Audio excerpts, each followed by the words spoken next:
Il y a plus de 10 ans déjà que Benoît Dubois se faisait connaître en participant à Secret Story. Il y rencontrait à l'époque Thomas Vitillo, qui est alors rapidement devenu son acolyte, avec qui il formait un duo déjanté. Depuis, ce dernier a bien changé de vie. Benoît Dubois a donné de ses nouvelles lors d'une interview.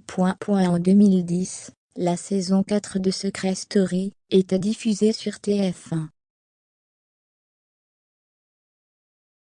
Des candidats devenus emblématiques étaient alors au casting, comme Amélie Nothomb et Senna, Julie Ritchie, Stéphanie Clairbois ou encore Benoît Dubois, qui formaient un sacré duo avec Thomas Vitillo.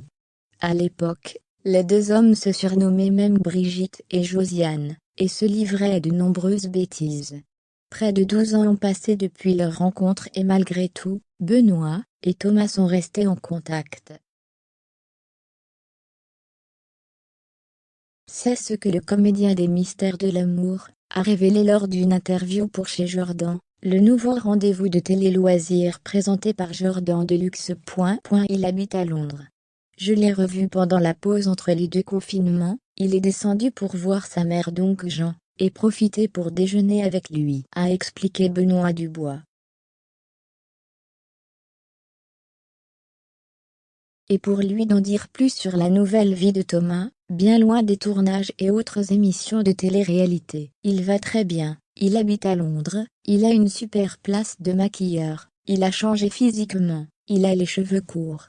Il précise tout de même qu'on reconnaît celui qui s'est délesté de plusieurs kilos au fil des années. Lui il a fait Secret Story il avait 17 ans, donc maintenant il n'est plus très jeune, enfin, il n'est pas si vieux que ça. Mais on le reconnaît très bien. Il était complètement perdu. Changer de vie, fut en tout cas apparemment une nécessité pour Thomas Vitillo, qui a connu une période sombre à sa sortie de Secret Story. Il avait besoin de se reconstruire, à 17 ans c'est une grosse claque. Il le dit lui-même, ça aurait pu mal se terminer, il était complètement perdu. Je l'avais façonné, le public l'avait façonné, en tant que la Josiane. Il ne regrette pas du tout. Il fallait que l'expérience se fasse. Quand ça allait mal, il est parti, je le voyais moins, il est parti sur Londres. Moi je continuais à faire de l'antenne et c'est lui qui a décidé d'arrêter pour faire du maquillage, a confié Benoît. Ce dernier a toutefois espoir de refaire du théâtre avec lui, après leur première pièce sur les planches en 2012. Brigitte et Josiane font leur coming-out. Mais pour l'instant, il se heurte à des refus de la part de Thomas. Il faut dire que le jeune homme, qui avait pour secret d'être né hermaphrodite, collabore aujourd'hui avec des maisons de luxe prestigieuses telles que Dior. Il a néanmoins gardé son pseudonyme Josiane, lui qui s'épanouit en parallèle en tant qu'artiste draguant.